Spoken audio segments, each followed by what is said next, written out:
Hello, hello, hello. Happy Friday. Hello, hello. Hope you're doing well. Really excited about today's topic, and I'm really excited to share this stage with an amazing career coach that focuses on supporting tech leaders. So, Anne-Marie, if you're there, please just raise your hand so I can bring you to the stage. All right.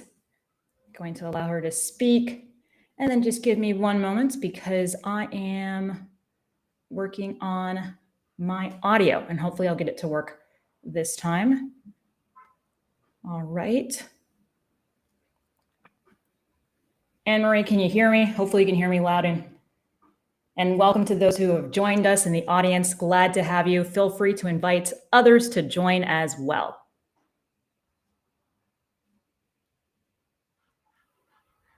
Maybe if you could just let me know with just an emoji that you can hear me. I'm just trying to test it. Hey, yes, can hear you. Oh, perfectly. Hey. Great. Okay. Just wanted to double check because I am also recording this, and so I wanted to make sure. All right, great. All right, well, happy Friday, everyone. Thank you so much for taking the time to join us today. You could be anywhere, but you're here with us, and I really appreciate it. As always, this is an opportunity to connect, learn, and share. I really want to hear your perspective, those of you who are in the room, so please make sure that you also raise your hand as well. As a quick introduction, if you don't know me or haven't had a chance to join one of these sessions, my name is Ikria. I also respond to Aqua and Akua. I'm a leadership and culture advisor, and I'm also the host of the Open Door Conversations podcast. Today, I am joined by the amazing Anne-Marie. Anne-Marie, welcome. Do you want to do a quick intro to let everyone know who you are? Sure, happy to do that. Hi, nice to see everyone here. Thank you so much, Aqua, for inviting me. So I'm Nyame-Mensah Fiser. I've been in the tech industry for almost 10 years now. And I'm currently a full-time career coach in tech, focusing for people in tech, but also supporting people that are transitioning in other industries than the ones that they've been working in for a long time. And at the same time, I'm also training tech leads, part of my full-time role. So that's it. Thank you so much for having me and looking forward to this discussion. Yes. Really glad to have you. Thank you so much for sharing that. And just a quick poll for those who are listening and were able to join us. Are you in the tech space? Let us know with an emoji, just a quick reaction. Are you in tech? Are you looking to get into tech? It'd be great to just know. So just use a little reaction, a little emoji. That would be awesome. All right. So before we get started, I just wanted to share the results of a quick unscientific poll that I did on LinkedIn. I always love to do these before having a conversation. And so I posted about, are people doing what they went to school for? Just because I know I did not go to school to do what I do now.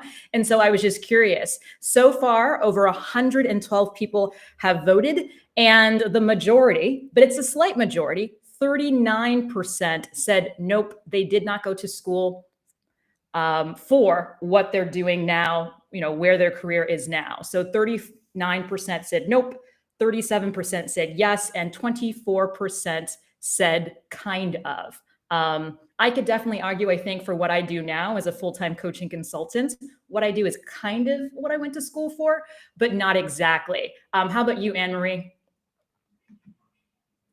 Oh, definitely not. School only prepared me for like the technical part of the career that I'm currently doing. But 90% of my full-time role right now, it's definitely not what I studied. So I guess I'm on the other direction than you. Yeah, I love it. And just curious for any of those listening, if anyone wants to share their perspective or their experience, feel free to raise your hand. But are you doing what you went to school for? Let us know with the reaction. A thumbs up, yes, you are. A thumbs down, no, you're not. Would love to know. I don't think we have thumbs down. Maybe a laughing face if you're not doing what you actually went to school for. Just wanted to start us off with that. Okay, so we have one person. I love the laughing face. That didn't go to school for what they studied. I'd love to start by getting into some of the questions that we have here, Anne-Marie. So as you mentioned, you're in the tech space. You've been in the tech space for about 10 years. And I do think there's some, I mean, I'm not a technical person, but I worked within a tech adjacent or tech enabled space. But I'd love for you maybe to start off by talking a bit about how individuals can find opportunities in tech and sort of tech adjacent spaces, because I think this is something that a lot of people want to learn more about. And I think right now we're in a really interesting situation because there are lots of, tech companies actually that are also letting go of people. So where can people find opportunities right now? And do you have any suggestions or advice for them? Yeah, sure. So, they are the normal channels, right? Like, if you're looking for your first role in tech or for your next role in tech, they are the normal channels, which is like LinkedIn or like a lot of websites for job searching. There are a lot of those focus on tech jobs. But I believe that the best way to find your next role in tech, it's through communities, right? So there are a lot of those out there, like Slack communities, LinkedIn communities. I don't know, just people around events, companies that are having their own communities for tech. That's the best way to find opportunities. And there are multiple reasons for that. First one, because we are people, right? We react based on human interaction, and like talking to people, it's basically what they get to know you, and it's basically it builds that default trust, let's say. And second, because there is this thing called like the hidden market of finding opportunities of jobs, which I really believe, and I've seen that being true, which basically are jobs that are not advertised, or you don't get to see because they are taken before like you get to them, but also because the hiring process is a very expensive process for a company, right? So there's a lot of startups and a lot of companies that do this groundwork, let's say meeting people in events, and just reaching out individually to people and hiring people based on this conversation and trust, more than doing the whole 8 interviews process that some companies do. So yeah, I think that's the best way to find opportunities, communities, and interaction with people. Oh, I love that. I love that. I also have never heard it being referred to as sort of that hidden market, but I do think that's something that when I worked full time definitely existed. Sometimes I'd be like, how did that person even know? how I didn't even know that was, an opportunity. So there's definitely, I think, a lot of benefit in connecting, networking, and making sure that you have the opportunity to meet people and learn about those types of positions. Once again, for those of you listening, if anyone has a question or anyone has a perspective they'd love to share, please feel free to raise your hand. Please feel free to also share your experience as well. Anne-Marie, you mentioned earlier when I asked the question of whether or not you went to school for what you do now. Can you talk a little bit about sort of what has shifted or what has changed, or maybe even, what school prepared you for, and maybe some of the new sort of skills that you've had to learn outside of being within a structured educational environment? Yeah. So I got my bachelor degree in computer science, right? That was 4 years of intensive software engineering skills. That means developing, building, writing code, developing applications. So there was a lot about in that part of software and hardware development. And that basically was the base for my career for some good years. But as you know, tech is a very fast environment, and a lot of things change a lot constantly, and you have to adapt and learn new things all the time. So I think I only been using like 10% in my job as a software engineer from the things that I learn in school, let's say. Wow. The rest, it was basically just adapting and just having that mindset and ability to learn new things.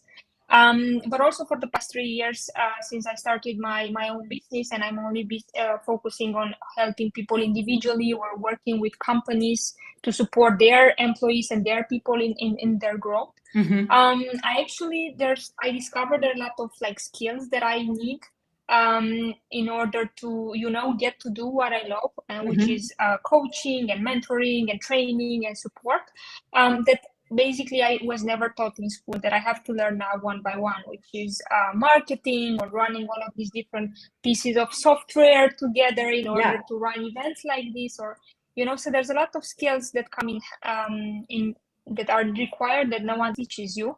But the most important one, I think, that I miss completely in school is the networking skill. Okay. Like how to connect properly with people, how to find common points, and how to find opportunities together without having to become friends. It's kind of just building this professional network in order to move forward. So yeah, there's a lot of that in the skills required. Yeah, no, I love that. I think what you've shared there is a lot of really great advice. And it seems like that engagement piece, that connecting with people piece has really been key to being able to branch out and leave full-time employment. And so when I reflect on, my own experience and sort of how I ended up sort of working for myself, I found that a lot of times I ended up being just very frustrated with feeling like I couldn't find opportunities that really resonated. I couldn't find spaces I felt like I could be myself in. And so I thought the way forward was really to build my own coaching consulting practice. And that's really the journey that I've been on, and really the journey that I've really enjoyed. I've learned a lot about myself, and I've really, really enjoyed it. And before we get back to you, Anne-Marie, I'd once again just love to invite anyone from the audience. Does anyone have any questions so far? Any thoughts? Any of their own experience they'd love to share, whether it's in tech or trying to break into tech? Please feel free to raise your hand. We'd love to bring you on stage.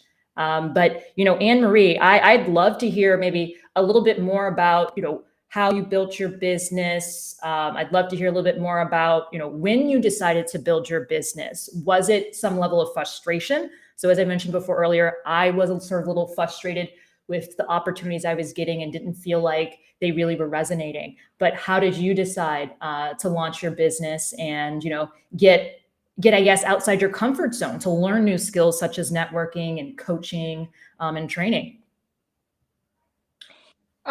Well, for me, it kind of just happened, I would say. Okay. So when I quit my full-time role, I didn't do it intentionally, or at least not because I was looking for the next thing. It happened actually because of burnout, right? So I got to a point where I couldn't, I was leading teams, and it was like a very stressful environment, also COVID happening at the same time. It was just too much. So I needed a break. I took a break without knowing what's going to be my next step forward. I took some time off to recover. And then basically what happened is that after a couple of months, people started to reach out to me asking, where are you? We need your help, because I was doing a lot of career development support, part of my leadership role, it was kind of part of the job. So I started helping them, with a call, a coffee, and it kind of transformed from there. And I realized that I have a lot of skills that were part of my full-time job that I can now use independently to support people at different levels in their career. So yeah, it kind of just emerged from there, I would say. Oh, wow. Okay. Yeah. Okay. I didn't realize that it was more of sort of feeling like you needed space, burnout. And I love how it's all sort of organically come together. I think that's incredible. And when you reflect back on, making that decision and then starting to work with companies and organizations in a different way, do you have any sort of advice you would have told yourself back then that you think might be helpful for people, maybe who are considering leaving full-time employment or trying to do something a little bit different with the experience that they have? Well, for me, looking back, it depends on what's the reason, like what are you looking for, right? If you want to try something else, and you're already in a role and you just want to explore, I do believe that the best way to start is by starting to do some small thing in that direction, even before you quit your full-time job, right? So the reason why I'm saying that is because it's about this like having that security space that, okay, I have my full-time job, I can try other things. That's one thing. But the other one, it's actually, you don't know if you're gonna like it. Yeah. So I mean, you think about, oh, how nice would it be to do this and do that, but once you start doing, you realize that learning things from scratch, that you've been doing something for so many years, and all of a sudden have to learn something new completely. It's not pleasant, you're feeling like insecure on your skills. You feel like, the imposter syndrome settle in, and you're starting to think, okay, am I doing the right thing? So what I'm trying to say is that if you want to do a change, explore a little bit before you do, like, you leap full in. This is what I've done, and it turned out well, I would say. But I do know that some people might struggle more, or it's a little bit more risky, let's say, than kind of just going into that direction with a little bit more security and just kind of exploring before you kind of jump right in. So that's my advice or my learnings. Oh, I love that. I absolutely love that. And I think, once again, if I reflect on, deciding to work full time for myself in I think it was late 2018. So coming up to my 5th year of working for myself full time, I think I felt very secure doing that because I had saved a lot of money. I hadn't tried anything. So at that point, I hadn't been doing any other coaching or consulting really on the side. Where I was really being paid, but I had saved quite a bit of money. And so I felt comfortable saying, okay, I think I need to do something different. This isn't resonating. And I found myself constantly procrastinating in the full-time role I was in. So I knew it was time for something different. I had no idea what, but I know I had saved quite a bit of money that could be a buffer if I couldn't find something else. And that something else ended up being sort of registering a business and starting this coaching consulting practice that I now have. And so one of the things I know that we talked a bit about when we first had a chance to connect, when I think this is when you were working for CodeOp. I think we had a conversation about, trying to talk to our parents about what we do and wanting to work for ourselves. And I think it's so interesting. And so I'd love to hear, from you, how did you end up having that conversation? Because I know for me, when I told my parents, they definitely thought I was joking in a way. They definitely thought that I was going to go back to working for somebody else, because that's kind of what my parents knew, right? They'd always worked for other organizations. And what they did for the longest time, so I've been doing this now for about 5 years, for the longest time, they would always just send me like job descriptions and be like, you can apply to this. This might be an interesting opportunity. Why don't you try this? They don't do that as much anymore. Now they send me stuff related to what I do, which is leadership and culture. But prior, they very much, I think were uncomfortable with me working for myself because that wasn't something necessarily we did within my family. And so I'm curious, with you, was that something that you had difficulty having a conversation about? How did that go? I'm in the same situation as when we were talking some time ago. Actually, Okay. my parents don't know that I started a business. Oh, That's where okay. I am right now. And the reason for that, I do talk to my parents every week. It's not like we don't have a relationship. But the main reason for that is that I feel like they're so far apart from what I'm trying to do, And when I started, I just needed to all the confidence that I could get, that I can get somewhere, And I just felt like maybe my parents would not support me, and then I will feel even more insecure. I just kind of just thought that it's better to do this way. So what I want to say about this, I mean, I made a choice to not tell them. It's not like it's a big secret. If they would just Google me, they would very quickly find out where am I, right? I think it's just we have this unspoken understanding that it's good for them to not know, and me to not tell them. And I will tell them whenever I will feel ready. I would like to do it face to face, like we don't see each other much as we're living in different countries. That would be the idea. But I just want to say that from the moment that when I decided not to tell them, that motivation kind of changed. right? So now Okay. I'm not trying to hide it anymore. I'm just like the opportunity didn't came for me to kind of open up about it. So yeah, I think that's it. Okay, well, thank you so much for that, and thank you for being open to sharing that as well. I hope I didn't put you on the spot with that question, and my apologies if I did.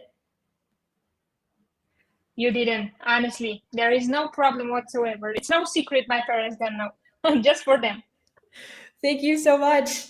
Well, when thinking about also, building businesses, one of the things that I think I've really admired about what you've been able to do, what you've been able to achieve and build is also how you leverage LinkedIn, right? So earlier on, we were talking a bit about, how building a business, whether building a business or building a career, whether it's yourself or thinking about finding other opportunities potentially in tech, involves making sure you can connect with others, making sure that you can engage with others, networking. And one of the things I think I've always really admired about how you show up, especially on LinkedIn, is that I feel like it's so you. And I feel like you have a very unique approach to leveraging LinkedIn. So I'd love for you just to maybe share a little bit about, what's your strategy? How do you leverage LinkedIn? And, for me, I know I was also really excited to see you come back as well. So yeah, I'd love to just hear a little bit about your approach to leveraging LinkedIn, how you've used it, in your business, and any advice maybe you have for individuals listening to this, whether they want to find other opportunities in tech or they want to leverage LinkedIn to build something, to potentially support others, maybe who want to build a career in tech. Yeah, so LinkedIn has been a game changer for me and my business, and I'm saying for me personally also, because it kind of exposed me to a world that I didn't know I'm part of, let's say. I started being engaging on LinkedIn, I don't know, some like 1 year, 2 years ago. I don't even remember the reason why I started, but I usually just stick to things, right? So I knew I wanted to start sharing everything that I know, and LinkedIn felt like a good place for me. I'm not like a social media person. You don't find me on Facebook or Instagram, but LinkedIn for me was the place where I felt like I can talk about things. I can talk professionally because that's my focus. In like when I'm talking about openly about things, and I think I have a lot of experience to share. So I just kind of started with telling people what I see and what I've learned and how things help me. And I saw it started to take off, right? People were engaging. At the beginning were people that knew me, but then like my network kind of expanded. At some point I just woke up and I was doing it and loving it, right? That was it. Like I was just showing up every day, being there, meeting people like you, like we met randomly, and then we jumped in a call, and then we continue like following each other and seeing how and what we are up to. Now we are in this event together. So I found the beauty of just kind of seeing what happens by meeting people and putting effort into it. And so I don't have what you would say too much of a strategy. I do show up daily in regards to posting and engaging. But in regards to like meeting people, the value comes from I do a lot of free work. Like I jump in calls with people, supporting them with advice and coaching them through hard processes, like quick 30 minutes, 1 hour call. I like doing that for people like they are struggling in a certain point in their careers. But at the same time, I also am part of a lot of events like this or conferences. So I think it's just about meeting people and talking to them and kind of being curious about what you can learn from each individual. And honestly, I have no intention to it. If something professionally, like an opportunity comes out of it, it just happens. I'm not looking for it. Maybe it's not the best, business strategy, you would say. But yeah, at this point, and for me, LinkedIn, it's kind of a platform to use my voice, let's say, right? I feel like people are hearing me and seeing me and reacting to what I'm saying. But at the same time, it's also a way for me to interact and connect with people that are the same place with me. For example, you mentioned before this part with like my parents, or like not knowing what I'm doing. So I don't get support from there in regards to building a business, but I do get it from this different people that I meet on LinkedIn, and that they are struggling with the same things, and yeah, people like you that are trying to kind of figure it out and do the best that they can, and help as many people as they can in the process. So yeah, this is where I am, and I'm loving every minute of it. So Oh, I love that's that. why I stick around. Yeah. And I think that's a key thing, right? Trying to figure out, even if it's something that maybe initially makes you uncomfortable, how can you do it in a way that feels good? Right. And you're excited to get on, you're excited to do it. You can build routines and habits around that. And so, yeah, it's always exciting to hear when people are able to find that sweet spot. And, like I said, I'm a fan of your post. I love how direct and how relatable they are. And so that's something, I'm always looking forward to your posts. And one of the reasons why I was excited to see you come back. So once again, I'd love to invite, those of you who are listening, I know some of you have been here since the beginning. We really appreciate it. And if you have any questions for Anne-Marie, this is your opportunity. Feel free to raise your hand. I'd love to bring you on stage. You're also welcome to join us on stage and even share maybe a bit more about your career journey, or maybe even any questions you have about building a career in general. So feel free to raise your hand. We'd love to have you up here. In the meantime, Anne-Marie, tell us a little bit about some of the services that you provide. I know you do training. You also do coaching. What are some of the ways in which you support? And I think it's specifically, women leaders is sort of who you'd like to focus on. But what are the ways in which you do that?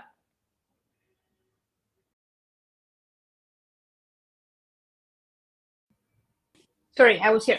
So I do different things. One of them first is one-on-one coaching. So I focus on supporting women mostly in their career in tech. Sorry, just 1 second. Sorry. Not a problem. I'm very sorry. No, please. Working from home, it's a pleasure sometimes. Yes. I'm sorry. So I was saying, I'm very sorry for this. No, first thing that I do, so I work with people individually, coaching them in different stages of their career. I do focus a lot on women that are getting into leadership position, because I've been there and I know how hard it is. And second, I work with companies and train their tech leads. So tech leads, or people that are trying to look into getting into tech leadership position. And I train them on soft skills and technical skills, and how to basically bring that together to make it. So let's say, so these are the two things. And besides, of course, I do a lot of this random, let's say, diversity of events and activities that are intended to support people, like answering questions or sharing my experience, or whatever that I can do to help the community. So yeah. Yes. And I think you've brought up two additional things I'd love to hear you talk a little bit more about. The first is, you mentioned sort of, women. And I know one of the things that we've talked about in the past is the fact that you are a young leader. I also saw that you posted something about this. That actually was one of the initial reasons why I reached out, because I was like, I think that's such a great topic. Can you tell us a little bit about your experience being a young leader within the tech space, and some of the things that you wished you had access to or the opportunity for? Oh yes. So this was one of the interesting part of right when we met in our conversation, and I remember that. So I was happy to meet someone else that had been in this position, because it's hard, right? So I became a tech lead at 26, I think, yes. And so some of the things that would have helped me were definitely more, let's say, trust from people around me, right? So I think there is a bias when it comes to age in regards to a leadership position, right? There is a bias when that people think you need to have a number of years of experience in order to lead, or to be in front of a team, or to have a big impact and influence and space to do different things. And so I think it's just, I would definitely, I think it would have been easier if I wouldn't have to work so hard to hide my age, and kind of just people focusing on the things that I was building, and the work that I was putting in, and that I put in for so long, because I believe that experience and maturity doesn't come from years of life or of experience. It comes from what you've been exposed to until you got to that point, you know. And so people go through more things or different things in a shorter period of time, and that should be somehow evaluated and incorporated in a people's experience, in my opinion. So yeah, it's been complicated, and I think it's just about this. It's about having this trust between people and focusing on what we can do and what the value we're bringing, more than like, you know, where we are, how many years do we have, where we're coming from. That's also a big topic. Yes. And just focusing on, okay, where are we today and what are we building together? Well said. Well said. Really love what you shared. And I, you know, like I said, I think I mentioned this to you, but for those of you listening, I also was quite a young leader. So my first opportunity to like launch an online platform, hire people, work in an industry. So I worked in real estate marketing, right? So worked in an industry also, I think, where, you know, you had to also look a certain way in order to be taken seriously. And so keeping that in mind and recognizing that, you know, there are certain things I guess you can do superficially, physically, but ultimately, right, we shouldn't be making decisions about someone's competence or ability based on these superficial traits. Because a lot of times, I would say 99% of the time, it's not even, you know, the story we tell ourselves based on what we see about someone or how they even sound. Accent as well, I think, can also be a big thing. A big barrier to really being able to manage and support others potentially. And those stories typically are not very constructive, and a lot of times they're not true. So Anne-Marie, you also mentioned a second thing that I really wanted to speak a little bit about. And also I'm curious because you actually went to school to be a software engineer. And so you sort of talked about how you also support tech leads. And you support tech leads with building those soft skills. Is there any particular reason why those soft skills, or from your perspective, why those soft skills aren't taught, you know, in school, and why it, you know, it takes, you know, why, you know, these leads only get access to the opportunity to learn these skills later on? I was going to say too late, but what is too late? But it definitely seems like it's something that comes as an afterthought, unfortunately. Yes, I don't think like the university puts a lot of effort into this, because I don't think they see the value in it when you're at that stage. I do think it's a key element of being a good developer, a good software engineer, and I think are skills that are required in anything that you're doing, and they should be like a base for preparing people for a work experience. So I think that's the reason why they don't focus on that. Also, because in tech, there's a very high, they put like a big, how do you say, it's very important to have these technical skills really deep, you know? Yeah. It's like understanding algorithms and data structure. It's like, it's very technical, everything. And they evaluate you based on how good you are at those things, you know? So all of these other things are put aside, and only when you start working part of a company, part of a team, where you're trying to build something that has value for people, you understand that by lacking those skills, you can actually not even use your technical skills, because no one wants to listen, or because you're building their own thing, you know. So until you feel that pain, you don't understand why you need the skills. And I do believe that, I mean, it's just a fact, at least in my experience, the professors that I had, they were academic, right? They didn't had experience in like a normal company. So then I don't think they were exposed, you know, to the need to, so not seeing that need for themselves, they cannot pass that on to their students. So I think there's a bridge there that needs to be crossed in order for students to be prepared for that part. And that's what I want to bring up, because currently, so yes, I have my bachelor degree in computer science, but I don't believe that you need one in order to. I was going to ask that question. Oh, thank you so much for answering that without me even asking. Amazing. Yeah, please continue. Go ahead. Yeah.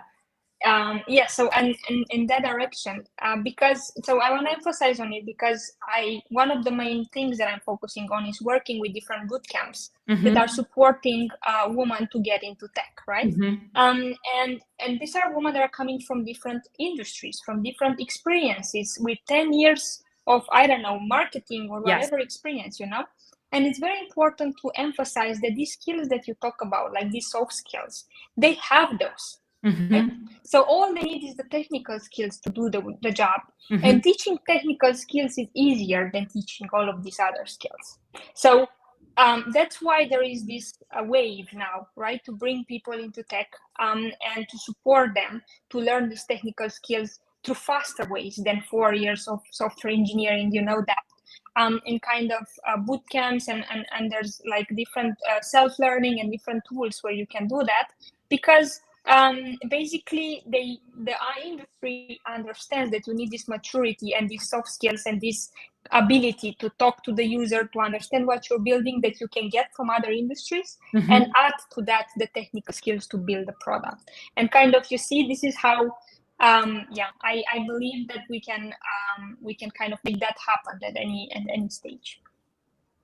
Oh man, thank you so much for sharing that, for sharing your perspective. And I think one common theme I hear you mention a lot, or have mentioned a lot throughout this conversation, is really the importance of those soft skills, cultivating your awareness around, when are you outside your comfort zone, engaging, networking, how do you lead, influence, right? Those are some of the key things that are necessary in order to build your career in tech or tech adjacent spaces. So thank you. Thank you so much for all of that. Once again, would love to, check in with the audience. Anyone have any questions for Anne-Marie? Anyone even have a perspective, based on what we've shared? You're welcome to raise your hand, and I'm happy to bring you on the stage.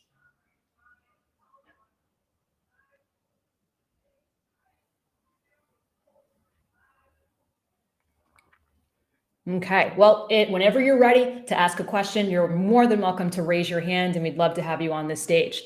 In the meantime, Anne-Marie, I think this is probably going to be, my last question for you. What advice? I feel like you've given a lot of really great, really great advice throughout this entire conversation. But if you were to share maybe just one piece of advice of someone who really wants to break into tech, build their tech career, what would you tell them? First thing, start coding. Use any at-hand tool to start doing that. It's easier than you think. Just Google it and you'll find thousands of free tools to start doing that today. Second, find your community. Whatever that big or a small or group there is, find people around you that are at the same at the same stage with you, right? They are going on the same journey as you are, and people that there are a couple steps ahead of you, right? That you can follow and that can help you in moving faster than they did in the journey. So I think that's it. It's all you need, and then you just kind of get into the structure and start doing things and asking for help and accepting the help from people around you, because you don't have to do it alone. There is no price for that. And there's a lot of there's so much effort being put.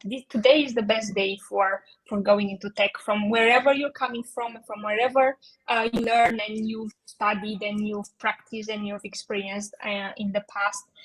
You can do this and you can try it out and see if it's for you, because you might not like it, and that's completely fine. But trying it out, if it's something that you wanna try, definitely this is the way to go. I hope this is helpful. Yes. Very helpful from my perspective. I see a few new faces have joined us. Welcome. We're actually just about to wrap up. So if anyone has any questions for Anne-Marie, whether it's about building your career in tech, being a tech career coach, you're more than welcome to raise your hand and we can bring you on stage at this point if you have a specific question for Anne-Marie. And if not, Anne-Marie, where can people find you and learn more about what you do? Right here, LinkedIn. Just ping me. I'm always happy to jump in a call and answer any questions you have, or just write me a message. This is the best way to reach me, and I'm very available, let's say, for questions, and I'm gonna try to help you in the best way that I can. Yeah, LinkedIn is the place to find me. Amazing. So if you want to connect with Anne-Marie, just hover your mouse or your cursor over her beautiful picture, and you can actually click on those 3 dots, and you can view her profile as well as follow her and send her a message. So please make sure that you do that. She has lots of really great advice, has lots of experience in the tech space. If that's something that you want to break into, do better at, or learn a little bit more about. Anne-Marie, thank you so much for taking the time to join me this Friday. I really appreciate it. Everyone listening, thank you so much for also taking the time to join. If you have any questions, once again, you're welcome to reach out in the DMs. We appreciate you. We hope you got value from this conversation.